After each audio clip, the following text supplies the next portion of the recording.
today we are going to discuss the repo rate and the reserve repo rate. So these are the frequently used tools with which the RBI can control the availability and the supply of money in the economy.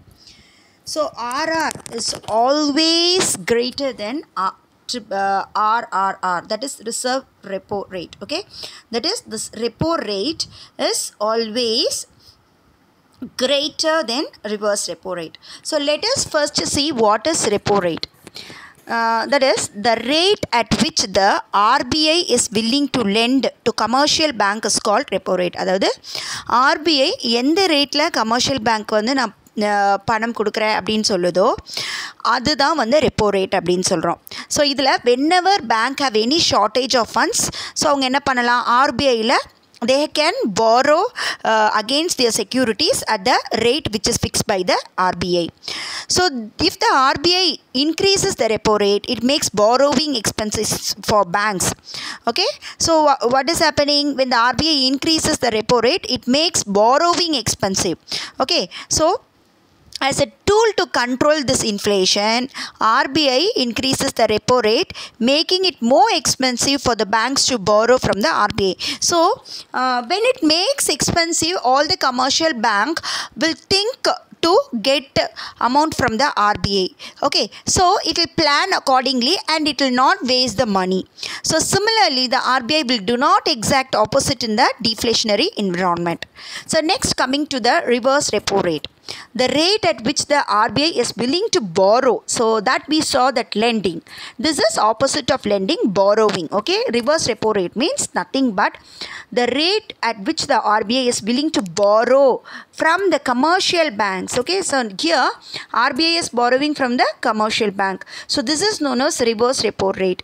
So here, if the RBI increase the reverse repo rate, it means that the RBI is willing to offer lucrative interest rates to banks to park their money with the RBI.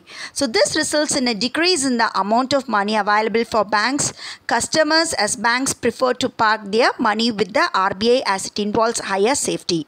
So this naturally leads to a higher rate of interest which the banks will demand from their customers for lending money to them. So what is happening now? In this case, this RBI is getting money from the commercial bank. Okay, so while getting it, what is happening? It offers some attractive interest rates, okay, to the banks. So when the RBI is getting amount, what the commercial banks here one on the other side lends the amounts to the customers at the higher rate of interest. Okay, so that is known as reverse repo rate. Now let us discuss Reserve Bank of India and rural credit. So in a developing economy like India, the central bank of the country cannot confine itself to the monetary regulation only, and it is expected that it should take part in development function in all sectors, especially in the agriculture and industry. Okay, so in the field of economy, the central bank always can't concentrate in the monetary regulation only. It should also concentrate in agriculture and industry, okay, for the functions, development of its functions. So next, speaking about role of RBI in agriculture credit, what role it plays? Like, it provides agriculture finance to the country. Okay, so RBI is provide agriculture credit to the country. So, and also the bank's responsibility in this field have been increased due to the predominance of agriculture in Indian economy and the inadequacy of the formal agencies to cater to the huge requirements of the sector. In order to fulfill the important role effectively, the RBI set up a separate agriculture credit department, okay, to face the agricultural credit and to improve the rural sector. The RBI has set a separate agriculture credit department, okay, to face all the loans and to develop it. So now let us see some of the functions of agriculture credit department. So speaking about the functions of agriculture credit department, first there should be we should maintain an expert staff who has sufficient knowledge regarding the agriculture and should also ask the necessary questions to the farmers, okay, and then only it should finance the particular field. So it will be helpful to increase the agriculture, and also it can be it will be provide some expert advice to farmers also. Okay, so next is coming to next point is it also gives advice to the central state governments regarding the banking activities of the agriculture. And third one is the to finance the rural sector through eligible institutions engaged in business of agriculture credit and to coordinate with the activities. So the duties of RBI in agriculture credit were much restricted, as it had to functions only in the exo officio capacity, being the central bank of the country. Okay, so what is happening, the RBI was providing medium term loans for period exceeding 15 months to 5 years for the reclamation of land, construction of irrigation works, purchase of machinery, etc. So now the RBI of India was also providing long-term finance, permanent changes in land, and also for redemptions of old debt also. Okay, so to develop the agriculture, they have established a new bank, that is National Bank for Agriculture and Rural Development, which is also known as Nabard. Okay, so this all the functions of the RBI relating to agriculture credit has been taken over and looked after by Nabard. So in the year 1982. So since then, all activities relating to rural credit are entirely looked after by the Nabard. Okay, so since the central bank is the apex bank of India, it was not able to concentrate in all the sectors. So in order to concentrate in agriculture, which is the backbone of India, it created a new bank, that is National National Bank of Agriculture and Rural Development, which not only develops the agriculture, but also it is useful for the development of the rural areas. So the Agricultural Refinance Development, that is ARDC. So here farmers in India require mainly medium term and long term loans, and they face a lot of difficulties in getting loans. Yes, so they need finance, because farmers, if you see day to day life, they are facing so many problems. Okay, at present if you see இந்த மாதிரி இப்போ இருக்க சிச்சுவேஷனில் வந்து பார்த்தீங்கன்னா வெங்காயம் விலை வந்து ஏறிடுச்சு. ஓகேவா, ஸோ நான் உங்களுக்கு எக்ஸாம்பிளாக சொல்கிறேன். ஏன்னு கேட்டிங்கன்னா, கீழே டெல்டா மாவட்டங்களில் வந்து அதிகப்படியான மழை பெய்யுது. ஓகேவா, ஸோ இந்த மழை பெய்யறனால என்ன ஆகுதுன்னு பார்த்தீங்கன்னா, நட்டு வச்ச வெங்காயம் எல்லாமே என்ன ஆகுது, வெளியில் வந்துடுது. ஓகேவா, அப்போது வெங்காய சாகுபடி என்ன ஆகுது, பாதிக்கப்படுது. வெங்காயம்லாம் அழுகி போயிடுது. அதனால் வெங்காயம் பற்றாக்குறையாக ஆகுது. ஓகேவா, அதனால் என்ன ஆகுது, வெங்காயத்தோட விலை இன்றைக்கி ரேட்டுக்கு வந்து பார்த்திங்கன்னா 1 கிலோ 100 ரூபா 150 ரூபா விற்கிது. ஓகேவா, ஸோ அப்போ இதில் யார் பாதிக்கப்படுறா, farmers. So இது continue ஆகிட்டே போயிடுச்சு அப்படின்னா they will incur more loss, so that they want to meet the requirements. Okay, so அதனால் வந்து they need medium term and long term loans, okay, to face these types of difficulties. So the only organization providing long term credit அப்படின்னு பார்த்தோம்னா land development banks, which are lagged behind and recorded only limited success. The credit requirements of the agriculture sector are increased year after year. So the agriculture sectorஸோட requirements அப்படின்றது வருஷம் increase ஆகிட்டே போகுது. With the aim of bridging the gap in agriculture finance and to the extent credit for projects involving agriculture development, an organization called the Agriculture Refinance Development Corporation. So this was established by an act of parliament, and it was started from July 1, 1963. So some of the main objectives of the ARDC, first என்னன்னா providing necessary funds, okay, by the way of refinance to eligible institutions. இதெல்லாம் எலிஜிபிளாக இருக்கோ அதுக்கெல்லாம் வந்து giving loans through central land development. So டைரெக்டாக ஃபார்மர்ஸ்க்கு loan போகாது. First இந்த அதாவது வந்து எக்ரிகல்ச்சர் டீலிங் பேங்க்ஸ்ன்னு சொல்லும் போது central land development banks, state cooperative banks, கூட்டுறவு வங்கி அதெல்லாம் சொல்கிறோம் இல்லையா, அண்ட் ஷெட்யூல் பேங்க்ஸ். ஸோ இது கொடுத்து இது மூலிமா மக்களுக்கு போகும். அதனால தான் இது வந்து நம்ம ரீஃபினான்ஸ் எலிஜிபிள் இன்ஸ்டிடியூஷன் அப்படின்னு சொல்கிறோம். அடுத்தது to subscribe to the debenture floated by the central land development banks, state cooperative banks, okay, and scheduled banks provide they were approved by the RBI. So எதெல்லாம் RBI ல approve ஆகுதோ, approved banks are license வாங்கியிருக்கோ, they and all will be financed to help the farmers. Next is regional rural banks. So regional rural banks அப்படின்றது வந்து என்னன்னு பார்த்தீங்கன்னா, see this is one of the important points of the 20 points of economic program of Mrs. Indira Gandhi. So during emergency was the liquidation of rural indebtedness by stages and provide institutional credit to farmers. So ஒரு காலத்தில் வந்து பார்த்திங்கன்னா ரொம்ப பஞ்சமாக இருந்தது, அரிசிக்கே பஞ்சம். So அந்த மாதிரி டைமில் இந்திரா காந்தி அவங்களோட 20 பாயிண்ட்ஸில் இது ஒரு மெயின் பாயிண்ட்டாக வச்சாங்க. ஓகேவா? ஸோ அது என்ன அப்படின்னு பார்த்தீங்கன்னா, ஃபார்மர்ஸோட டெவலப்மெண்ட். ஓகேவா? It was in pursuance of this aspect of the new economic programme that the government of India set up regional rural bank on 1975. So இந்த ரீஜனல் ரூரல் பேங்க் அப்படின்றத 1975 செட் பண்ணாங்க. ஓகே, ஸோ இதோட share capital of RRB அப்படின்றது, இது regional ரூரலோட share capital வந்து பார்த்திங்கன்னா, இதை subscribe பண்ணது சென்ட்ரல் கவர்மெண்ட் 50%, அதுக்கப்புறம் state government 15%, and the sponsoring commercial bank வந்து 35% வந்து இதுக்கு வந்து சப்போர்ட் பண்ணியிருக்காங்க. ஸோ இதோட மெயின் ஆப்ஜெக்ட் என்ன பார்த்தீங்கன்னா, provide credit and other facilities. பர்டிகுலராக யாராக இருக்குன்னா, small and marginal farmers, agricultural labourers, artisans. So இதில் வந்து வெறும் ஃபார்மர்ஸ் மட்டும் இருக்க மாட்டாங்க.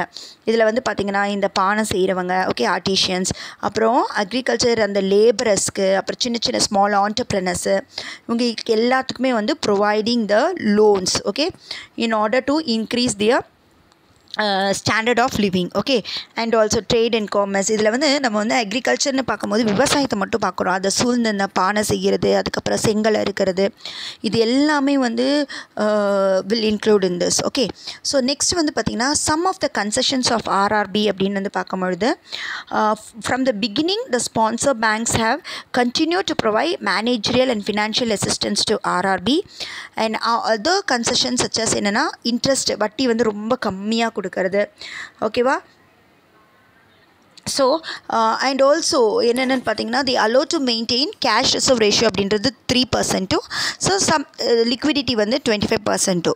அண்ட் ஆல்சோ என்னது, ரீஃபினான்ஸ் த்ரூ நபார்ட் மூலியமாகவும் they were getting some loans. So now let us see the Nabard and its role in agricultural credit.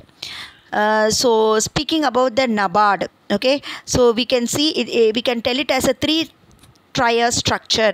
Okay, so as we discussed, this Nabard is playing a major role by providing short and medium term loans for the agriculture and the rural development. Okay, we have some of the important functions. Okay, before that, this Nabard was set up in 1982. Okay, this will come for you one word, interior one word. Okay,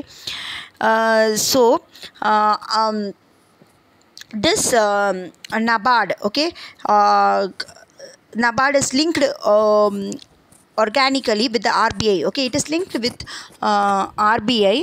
Okay, and also its share capital, the other of being contributed by the government of India.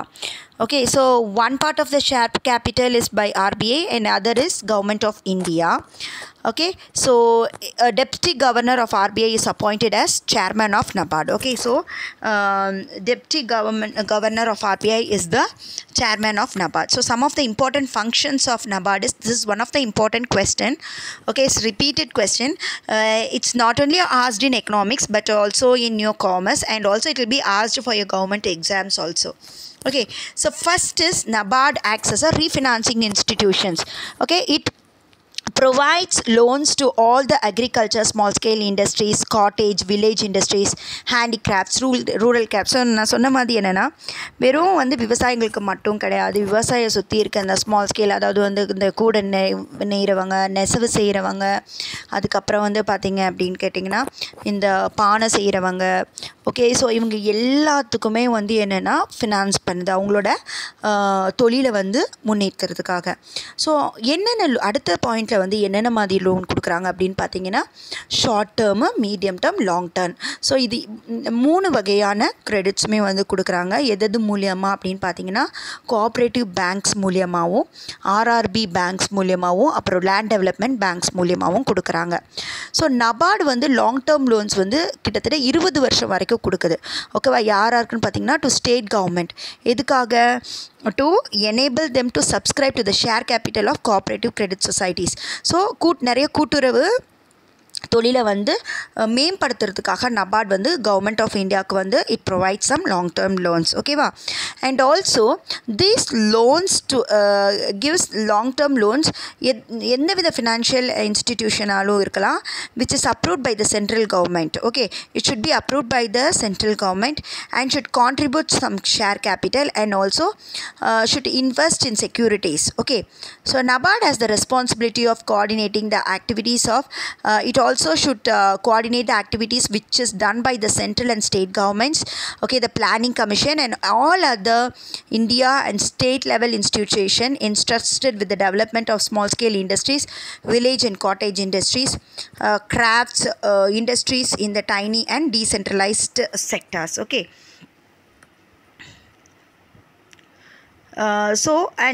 Coming to the 6th point, it has the responsibility to inspect and also not only giving the loans, after giving the loans it should not be idle. Okay, it should inspect the cooperative banks and the primary cooperative societies whether the loans are correctly given to the farmers.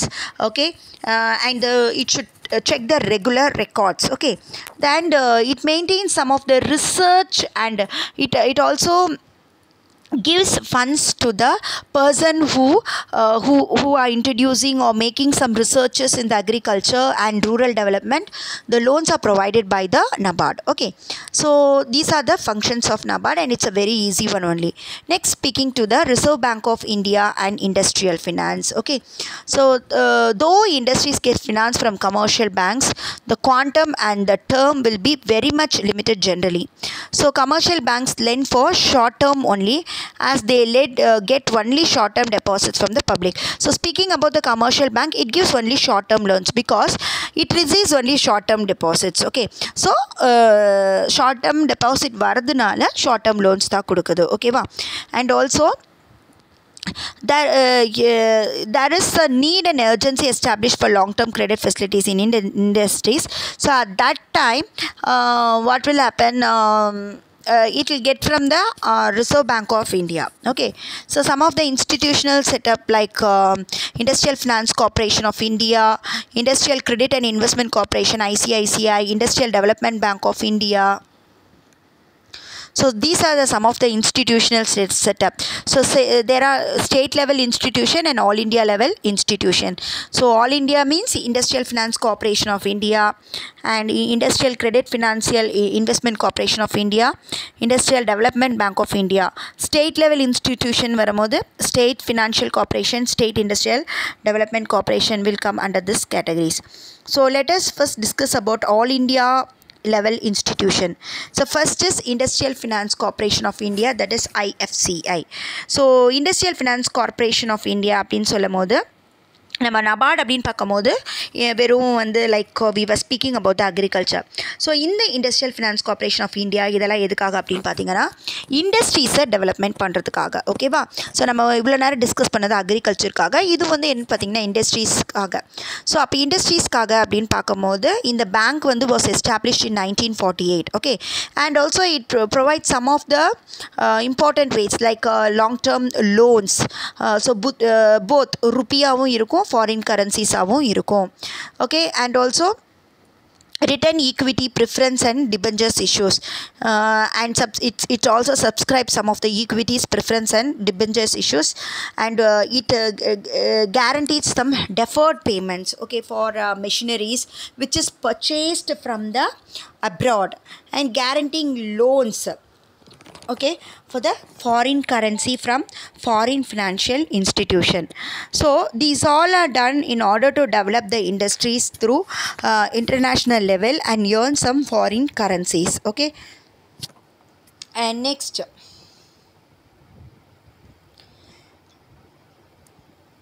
Industrial Credit and Investment Corporation of India, that is ICICI Bank. This is a private institution bank. So this was set up on 5th January 1955. Okay, so it was set up in 1955 of January, and as a joint stock company. First it was set up as a joint stock company on the advice given by a 3-man mission sponsored by the World Bank and the government of USA to the government of India. So this was set up by the advice of World Bank and the government of USA. Okay, so the principal purpose of this institution is to channelize the World Bank funds to industries in India, and also to help build up a capital market. So initially the capital of ICICI was held by private companies. So first it was in the hands of the private companies, institutions and individuals, but now a very large part of its equity capital is held by public sector institutions such as banks and LIC, GIC and other subsidiaries. Okay, so the significant feature of the operation of ICICI is the foreign currency loans. Okay, so foreign currency loans are given to the industrial institutions. So nearly 50% of its disbursement and had been in foreign currency. So 50% பார்த்தோம் அப்படின்னு பார்த்தீங்கன்னா foreign currencies தான் இருக்கும். Okay, so this is possible because of the facility it enjoys of raising funds in foreign currencies. Is it because it raised funds from the foreign currency, so it enjoys the foreign currency funds? So the World Bank has been the single largest source of such funds. So since 1973 the ICICI has entered the international markets also. So it also entered the international market. Then speaking about the major portion of its rupees is raised by the debentures and capital market. So and also it borrows from the Industrial Development Bank of India, IDBI, and the government, and the major portion of this has gone to the private sector. Okay, so next is IDBI, Industrial Development Bank of India. So Industrial Development Bank of India is so this is also like this is for the bank which is developed for the industries which are in India.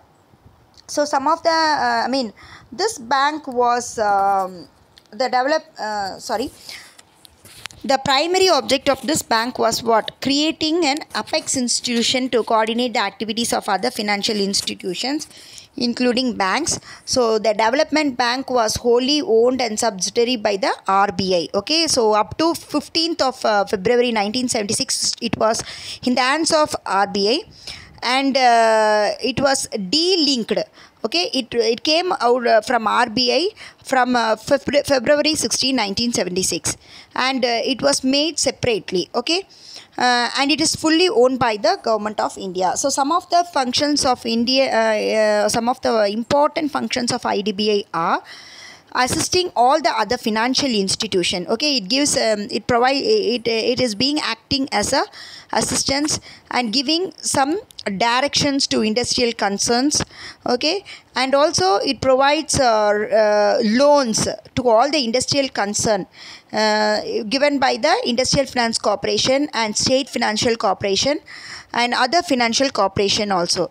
So one of the special feature of the IDBI is the provision of for the creation of special fund for the development assistance, and the fund is intended to provide assistance to industries which requires heavy investment with low anticipated rate of return. The financing of exports was also was taken by IDBI till the establishment of XM. So even financing for exports also was taken by the IDBI till the export bank came in March 1982. Okay, so till that IDBI was providing loans to the export also. Okay, so that's all about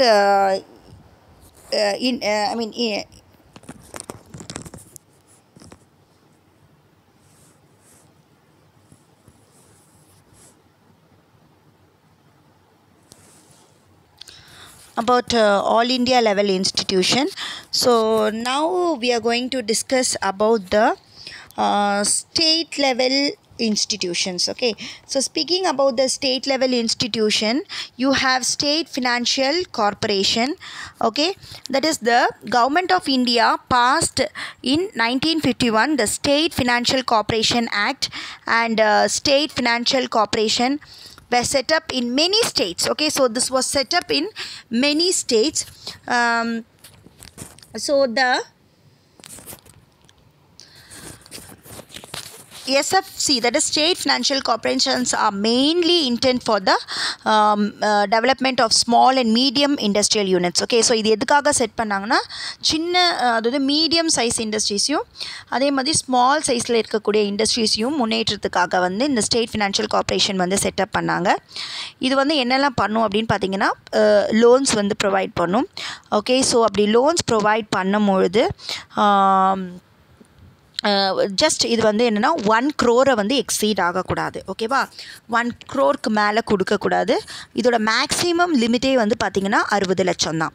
so இந்த state financial corporation அப்படின்றது industrial development bank of இந்தியாவை வந்து depend பண்ணி இருக்குது. Okay, so apart from these the state financial corporation can also make temporary borrowings.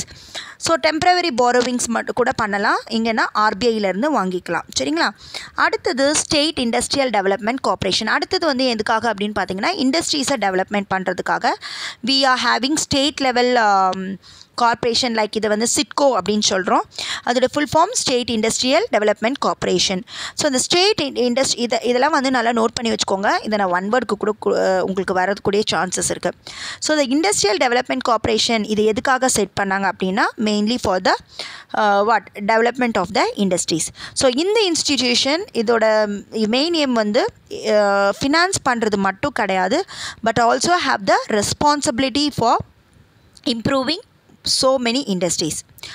So SIDCO provide financial assistance to industrial concerns by way of it provides loans, guarantees, and also it directs some of the subscriptions. என்னெல்லாம் வந்து நம்ம subscribe பண்ணலாம், shares டிபெஞ்சர்ஸ்லாம் என்னெல்லாம் subscribe பண்ணால் நமக்கு எவ்வளோ profit வரும் அப்படின்ற மாதிரி நிறைய அட்வைஸஸும் கொடுக்குது. And also it promotes joint stock projects. Okay, like which the promoter in such a type of project like SIDCO take 26%, private co-promoter takes 25% of the equity.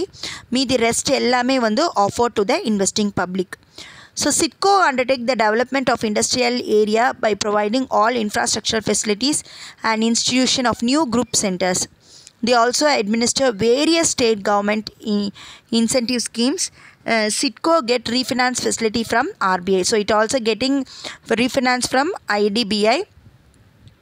They also borrow through bonds and accept deposits. Okay, so these are the state level institutions. Okay, so that's all for today's class. So next class we'll be discussing about the monetary policy. Thank you, children.